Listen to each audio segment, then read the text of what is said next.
what we're going to be looking at is we're going to be looking at some movie stuff. And I had this really, when I used to live in California, I had this little bitty company. And one of the things we used to do is we used to do the research for movies. Like when movies come out, the idea of like, is the ending appropriate or should it be redone, things like this.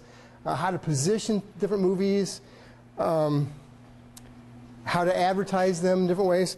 And there's an interesting problem that came up, and this was with a competing company. But it was sort of a neat problem that we'll talk about, because this happens all the time with movies. But the reason that this is really big is this was the largest movie franchise in the history of the world. Now, if you were here early in class and you saw some of this stuff going on, don't say it. Don't say the movie. But what do you believe is the largest, most profitable movie franchise, not in the U.S., but in the entire galaxy? Sir? Star Wars. Star Wars. It is massive. It is massive, and it is massively profitable. What else? Maybe Harry Potter. Harry Potter? Yeah. Because that just never ends. Jeez, it's like a movie a month. Good, okay. Harry Potter, Star Wars, what else? I'm sorry? Avatar. Oh, Avatar, yeah. This is there's a franchise that has a whole bunch of different movies in it.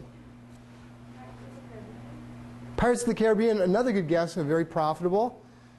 Waiting back. James Bond. Oh! Da-da-da-da-da-da-da. Okay, you are right. You are so right. James Bond, most profitable movie franchise in the history of the world. Now, the thing about James Bond is that there's a very strange situation. Yeah, sir.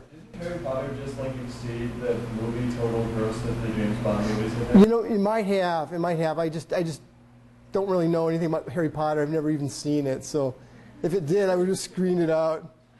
But you might be right. Okay. So we'll say, I guess, possibly one of the two biggest. Okay. Okay. So one of the things that we're looking at is a James Bond movie. Now, who has played James Bond in the past? Sean Connery, Sean Penn. No, not Sean Penn. Chris Brosnan, so good. Roger Moore? Daniel Craig, the most recent one? Timothy Dalton. You guys are good. There's one other who played one weird movie.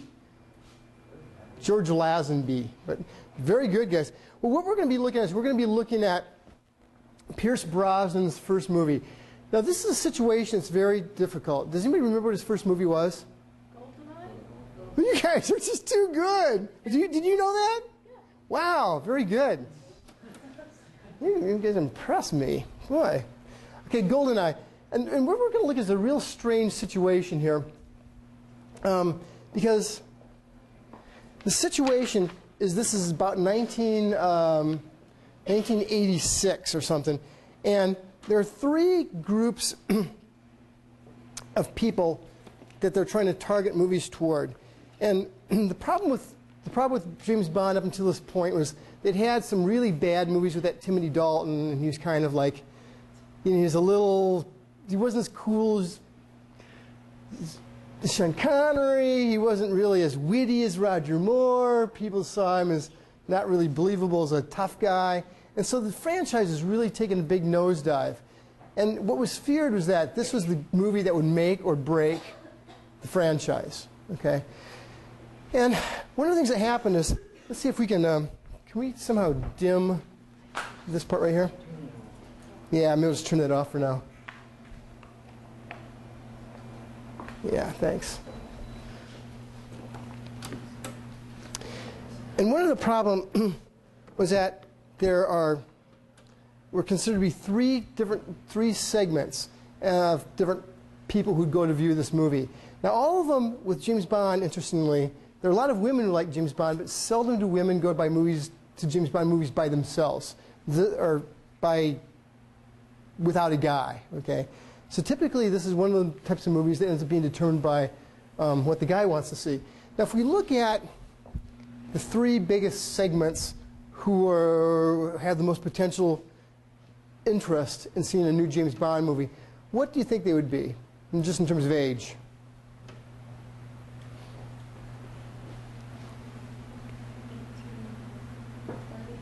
18 to 30, okay.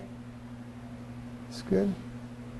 Does an 18-year-old like the same thing a 30-year-old likes, or? Men?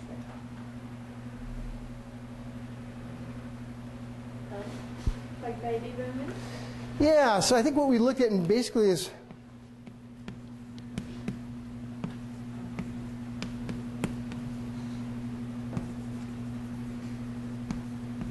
and very frequently with movies, these end up being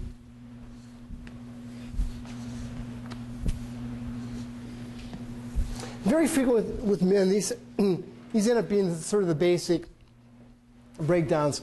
Under 25, it's assumed, it's not, that's correct, but it's assumed that what a 16-year-old male would like is not dissimilar to what a 24 male would like, okay? And then basically with this group too, and then with this group, it's really sort of unusual. Now, if you're going to look at a bond, there's a bunch of different ways that we can position it, okay? A ton of different ways that the movie can be positioned. Now, it doesn't matter which one it is, because basically they're all really alike. What is one positioning you would consider for kind of a relaunch of James Bond? What would be one way you could kind of position it or present it? Well, yeah. I'm a little confused by the position. Like, what do you mean by positioning? What would be sort of one way you could, one theme you could use to present him? A new movie's coming up. Kick ass. Okay, yeah.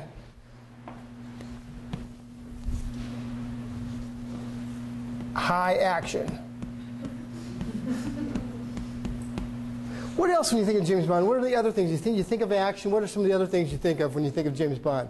Help me back. Suave and sophisticated.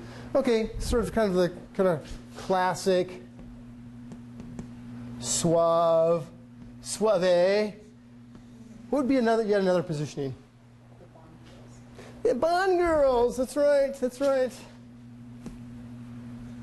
And indeed, there are different words used for these.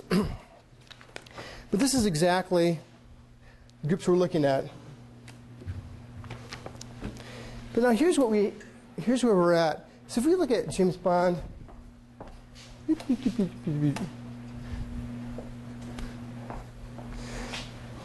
we look at the young guys, if we really mess up the positioning, and let's say they want one of these, but we actually give them a different one. Again, the movie's already done. We're just looking at how we end up advertising and promoting it.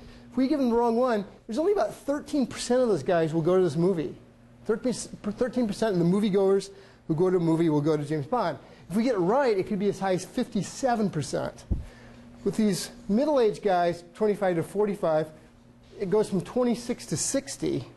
But with the geezers, if we screw that positioning up, it can only be 7% of that go, but if we get it right, it could be 2/3 of the people in that market that go to movies are going to go to this thing. Now, who do you think that people under 25, what do you think is going to appeal most to them? Yeah, when it comes to action. Bond girls, yes.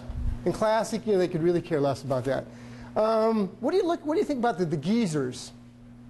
Now, you've got to be careful when you think about this, because, again, my dad is 85, he's in perfect health, was in World War II, just a real studly dude. But, we'll go to a movie that has violence to it, and I think we saw, like that Captain America, okay? I was back visiting them, and we saw Captain America. I go, Dad, what do you think? He goes, I don't know, just a lot of action there, a lot of action. I'm like, huh? What do you think about Old Yeller? Oh, yeah, a lot of action in that Old Yeller. Yeah, I don't know. It just went on and on. It's just... So what do you think resonates most with the geezer dudes? Bold. What? Classic Bond. Yeah, hugely. What do you think is second? No, actually, it's really... It's after classic. These are both like about 5. Okay. And now we got the guys in between, 25 to 45. What do you think resonates most with these guys? Yeah, action's number one.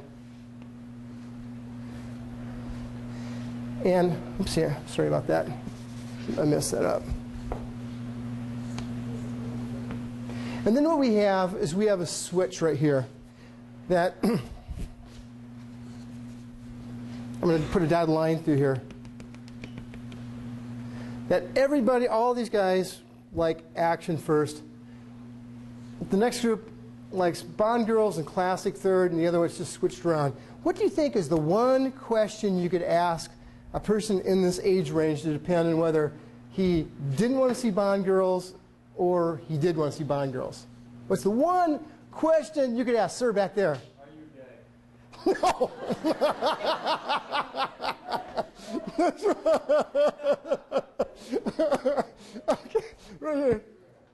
Are you married? Yeah, are you married? And more specifically, do you have kids? Yeah, that's right. That's right. Oh, that was funny. Let's see. Not married, married. Okay.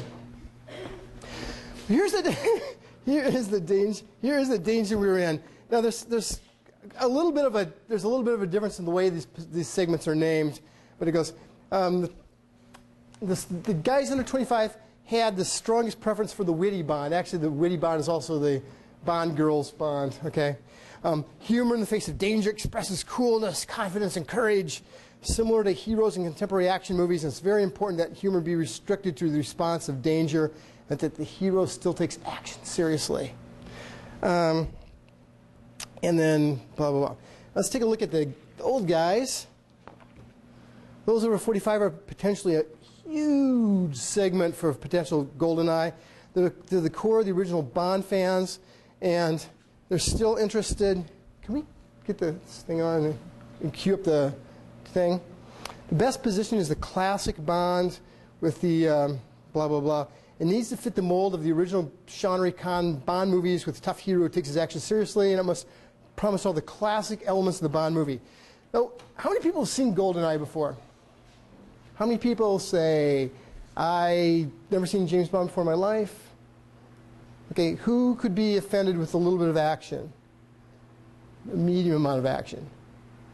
Okay, if you're offended by this and you want to take a water break or something, that's fine. What I'm going to do is we're going to show you segments for about the first 7 minutes of the movie, because then what we can do is we can remind you what the show's like, and then what we're going to do is we're going to reconstruct this to fit a way to position it that works for one guy and works for the other, works for one segment, works for the other segment. Yeah, Joel, if you just want to go ahead and play that, yeah, that'd be great. Thanks.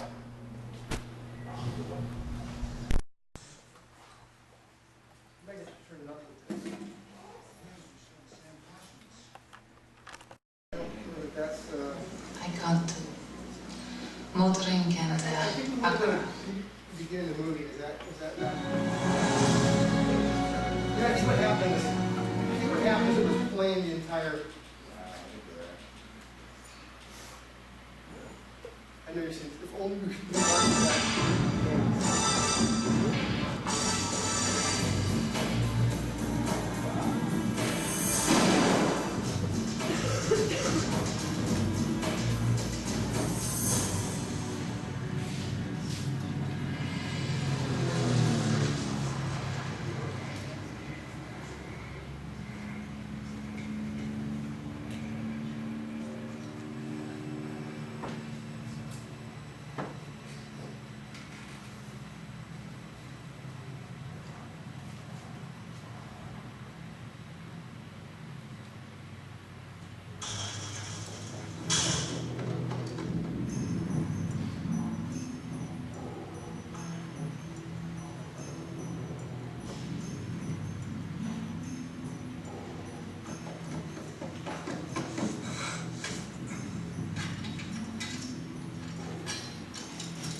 little bit. He cuts his way in. The entire Russian army appears to be in there. He escapes out of there to find himself this mountaintop, trying to figure out how to get down, and we'll show you what happens next.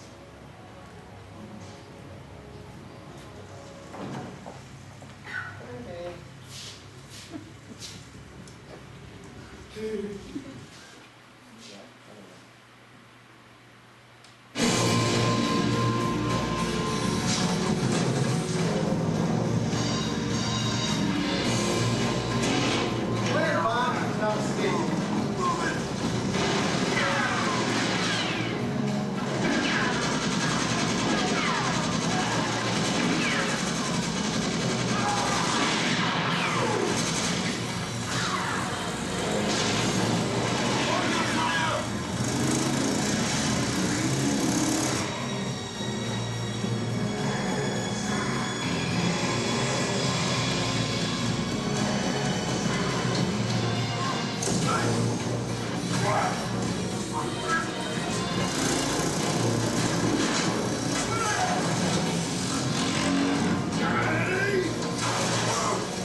Starts getting a little non-PG now, so we'll stop it. It gives you a little bit of idea. This is perfect. Okay, that's pretty easy when you see that. Figure out how you can make a super duper action clip, right? How you can make a trailer that is really exciting and things like this. But what's not clear is that what you could do to make this a trailer, that you take stuff like this. We can't change the movie, but we can just change the way it's pitched and make it and present it in a kind of a classic way. Okay, so we can set it up so that the under 25 people, whether it's got a lot of Bond girls, it's got a lot of action, stuff like this, what we need to do is figure out what we can do to come up with a second way to pitch it or promote it that's targeted toward the 45-year-olds. And Joe, I think we're gonna go back to that clip. I think we're gonna go back to take a look at one of the trailers in a second. Okay, now let's say we have two very, very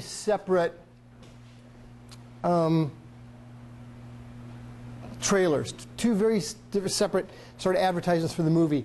How can we make sure that the one of them that has the action and all the attractive women and stuff is targeted toward the young guys, and the classic version is targeted toward the old guys?